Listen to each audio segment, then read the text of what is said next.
मृत्योपदं योपयन्तो यदैक द्राघीयमायुः प्रतरं दधाना आप्यायमाना प्रजया धनेन शुद्धा भूता भवत यज्ञया सह। ओम शांति शांति शांति। उपस्थित धर्म प्रेमी सज्जनों, हमारे जीवन में बहुत सारी घटनाएं समय समय पर घटित होती रहती हैं। कोई छोटी, कोई बड़ी, कोई व्यक्तिगत, कोई पारिवारिक, कोई सामाजिक, कोई राष्ट्रीय और कोई वैश्विक। लेकिन हर घटना में दो बातें अवश्य होती हैं, या तो वो घटना सुखद होती है या वो घटना दुखद होती है। सुखद घटनाओं की हम सबको प्रतीक्षा रहती है कि किसी न किसी शुभ प्रसंग से हम जुड़ें, लेकिन दुखद घटनाओं की हमें कोई प्रतीक्षा नहीं रहती, बल्कि उनका अंदेशा रहता है कि कहीं ऐसा हो न जाए जो हम नहीं चाहते। दुखद घटनाओं के सिलसिले में एक सबसे बड़ी घटना है मृत्यु की घटना। जगत में ये मृत्यु को लेकर के जितनी पीड़ाएं हैं, शायद उतनी और कोई पीड़ा नहीं है। विशेष करके उस तरह की मृत्यु जिसकी घटना की वजह से पीछे रहने वाले लोगों को बहुत सालों तक नाना प्रकार की अन्य पीड़ाओं से वास्ता पड़ता है, व्यथित होना पड़ता है, पीड़ित होना पड़ता है। किसी भी प्राणी का कोई सहारा असमय में उसको छोड़ के जब मृत्यु की गोद में चला जाता है, ये वही जानता है कि दुनिया में उसे कितनी पीड़ा से गुजरना पड़ता है। जब इस बहुत बड़े प्रश्न पर हम दुनिया के सभी चिंतकों के चिंतन को, ग्रंथों के अंदर आई हुई बातों को या महापुरुषों के विचारधारा को पढ़ते और समझते हैं, तो हमें वेद माता के पास में जाकर के विशेष संतुष्टि होती है कि वो एक ऐसा अंतिम पड़ाव है। वेद की वाणी एक ऐसी सागरमयी वाणी है। 20,000 से अधिक मंत्रों में वेद के अंदर जीवन के हर प्रश्न का समाधान हमको मिलता है। उस समाधान की कड़ी में इस प्रश्न के ऊपर भी कई मंत्र आए हुए हैं। जब भी मृत्यु के इस दुखद प्रसंग से हमको गुजरना पड़े, तो हमें चाहिए कि उस पीड़ा से व्यथित होकर अपने आप को और पीड़ा देने की बजाय या वातावरण को बहुत ज़्यादा दुखमय बनाने की बजाय हम वेद माता के पास जाएं, वेद वाणी के पास में जाएं और माँ से कहें कि माँ, ऐसी मुसीबत के समय में आप हमें बताइए कि किस तरह से हम अपने आप को ढाढ़स बनाएं। वेद का ये जो मंत्र मैंने पढ़ा, इसमें आया है, वेद माता कहती है कि मृत्यु हो पदम योपयंतो यदैत। हे मेरे पुत्र पुत्रियों, जिस दुनिया में तुमने जन्म लिया है, इस दुनिया को संसार कहते हैं। संसरति इति संसारः। यहाँ सब चीजें सरक रही हैं, चल रही हैं, गतिशील हैं। ऐसे चलायमान संसार में, गतिशील संसार में तुम्हारा भी जीवन जाने अनजाने निरंतर आगे बढ़ रहा है, चल रहा है। जिस दिन तुम जन्म लेते हो, उस दिन से लेकर तुम्हारी यात्रा शुरू होती है और उस यात्रा में तुम विविध प्रकार के प्रसंगों से जुड़ते हुए चले जाते हो। जीवन कहीं से भी होकर के क्यों न गुजरे, कितने साल भी क्यों न चले, उस जीवन को एक दिन मृत्यु के द्वार पे उपस्थिति देनी ही पड़ती है। इसलिए वेद माता कहती है कि हे वत्स, समय से पहले मृत्यु से जो पीड़ा होती है वो पीड़ा समय पर, यानी कि वृद्ध होकर के जरावस्था में पहुंचकर समय पाकर आए हुए मृत्यु से बहुत अधिक होती है।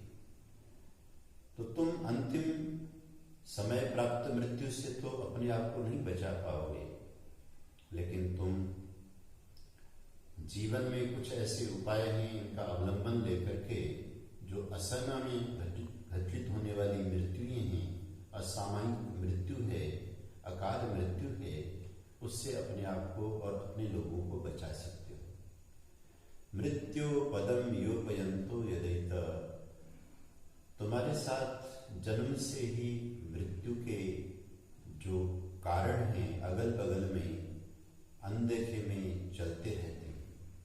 जैसे चलते हुए व्यक्ति की धूप में छाया बनती है और बहुत बार जब छाया पीछे होती है तो आगे जाने वाले व्यक्ति को अपनी छाया नहीं दिखाई देती। ठीक इसी तरह से जीवन की भागदौड़ में लगे हुए नर नारी को अपनी मृत्यु का बोध नहीं रहता है, लेकिन सच्चाई तो यह है कि जीवन के साथ साए की तरह मृत्यु चलती जरूर है। यह अलग बात है कि उसको कब व्यक्ति फेस करता है। तो वेद माता कहती है कि तुम अपने जीवन में ऐसा खान पान, ऐसा रहन सहन, ऐसे साधनों का उपयोग करो जिससे कि असमय में तुम मृत्यु के दबाव में न आओ। मृत्यु पदम योपयंतो यदैत।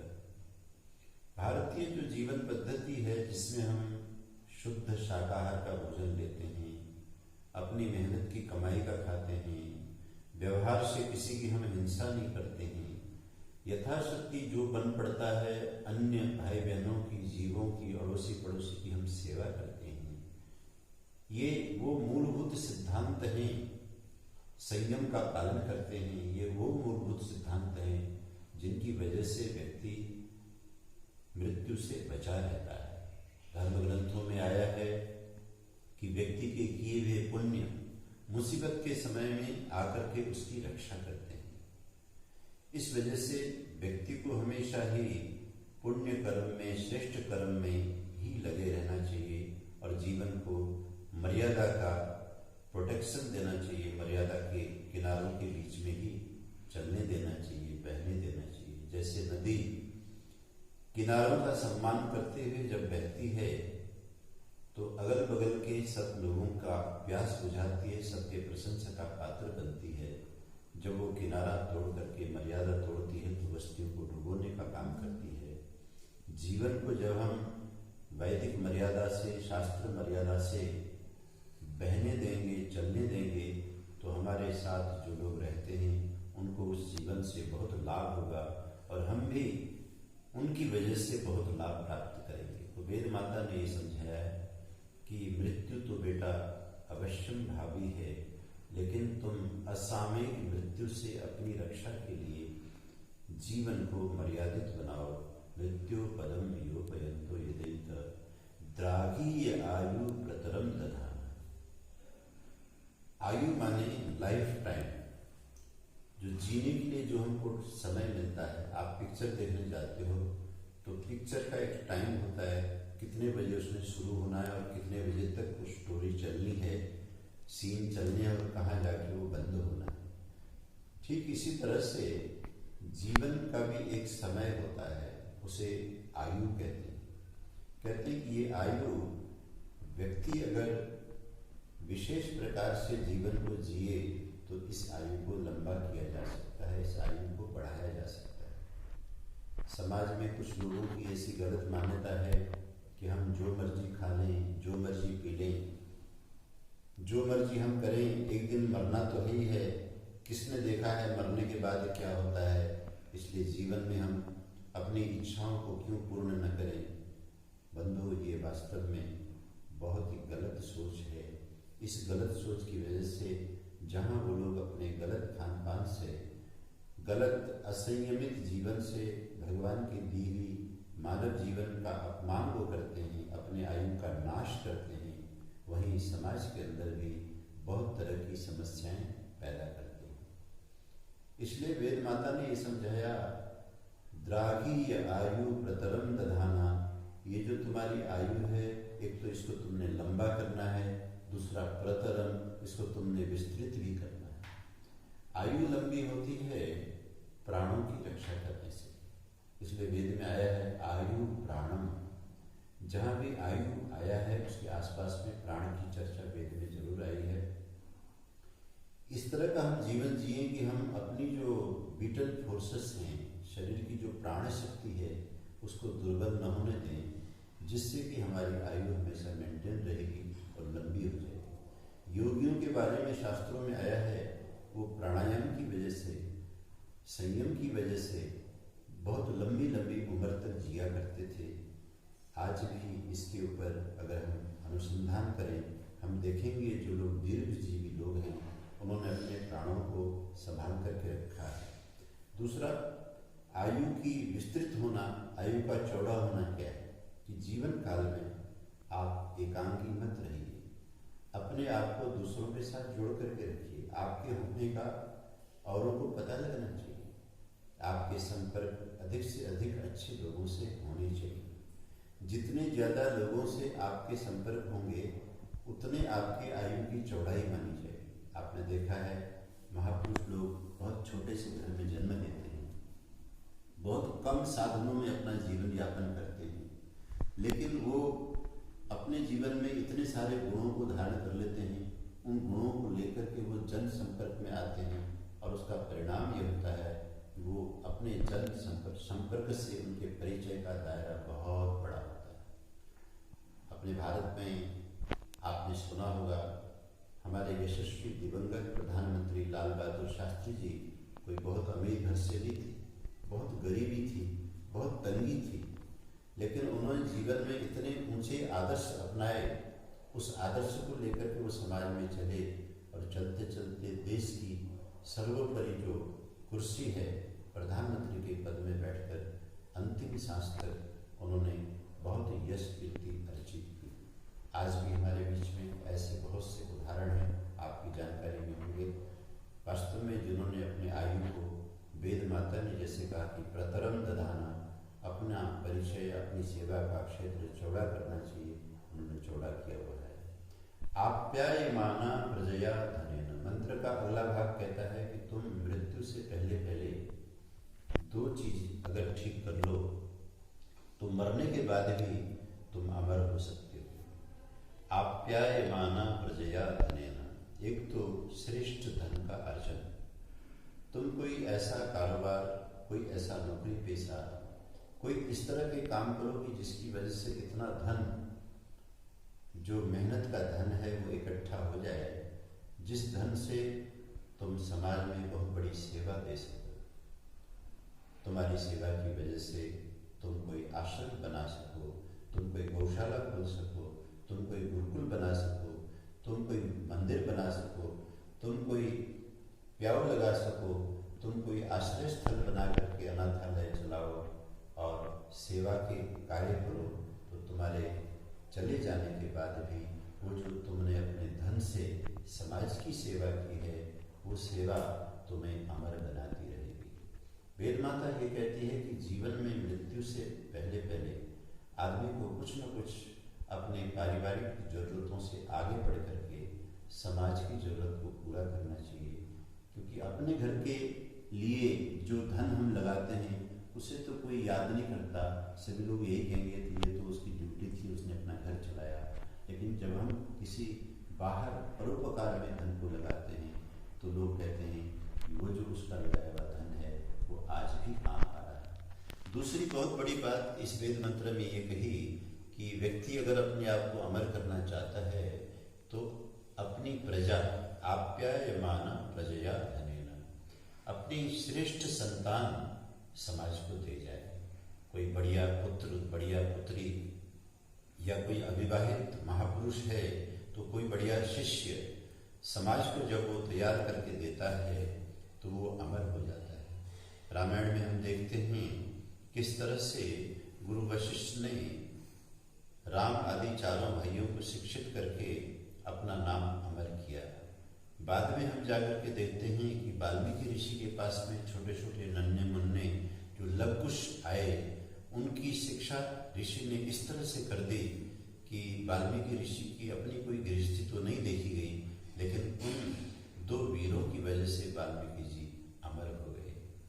वेद में कहा कि बेटे और बेटियों को जो गृहस्थी लोग धर्मात्मा बना देते हैं, पुण्यात्मा बना देते हैं, गुणी बना देते हैं, उनके न रहने पर भी वो अपनी संतान की वजह से अमर हो जाते हैं।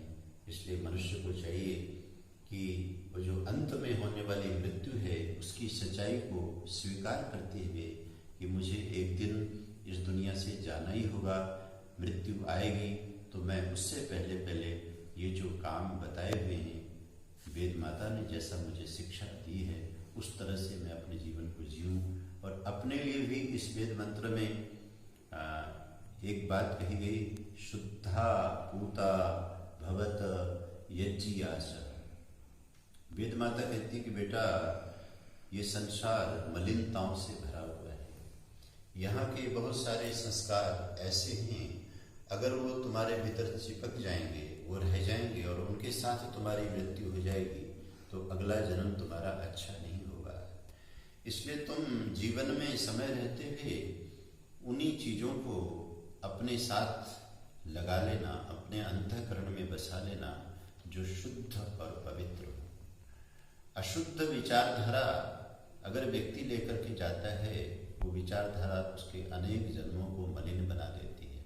और दिव्य विचारधारा अगर व्यक्ति लेकर के जाता है, वो दिव्य विचारधारा उसके अगले जन्मों को संवार देती है। शुद्धा पूता भवत यज्ञियास।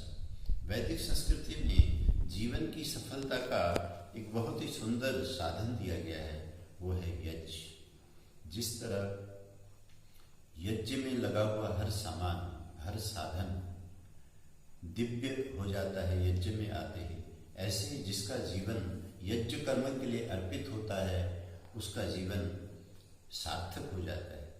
जीवन को ऐसे जियो जैसे भगवत गीता में भगवान ने अर्जुन को जीने की कला सिखाई।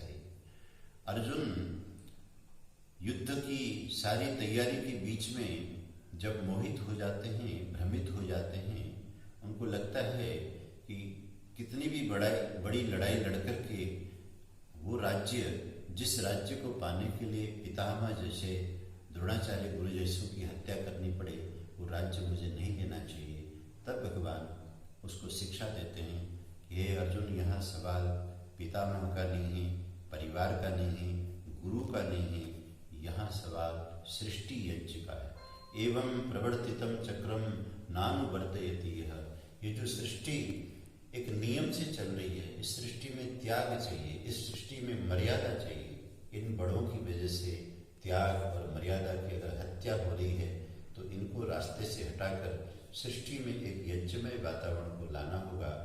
जब हम भगवत गीता को पढ़ते हैं उसमें यज्ञ की बड़ी महिमा बताई गई, और उस महिमा को जब हम यजुर्वेद पढ़ करके देखते हैं जिसमें पदे पदे यज्ञ की बात कही गई, तो यज्ञ का यही अर्थ निकलता है कि व्यक्ति जीवन में समर्पित होकर के जिए, त्याग भावना से जिए, तो ऐसे व्यक्ति का जो जीवन है वो मंगलमय होगा और उसकी जो मृत्यु है वो भी उसका अगले जन्म में मंगल करने वाली बनेगी।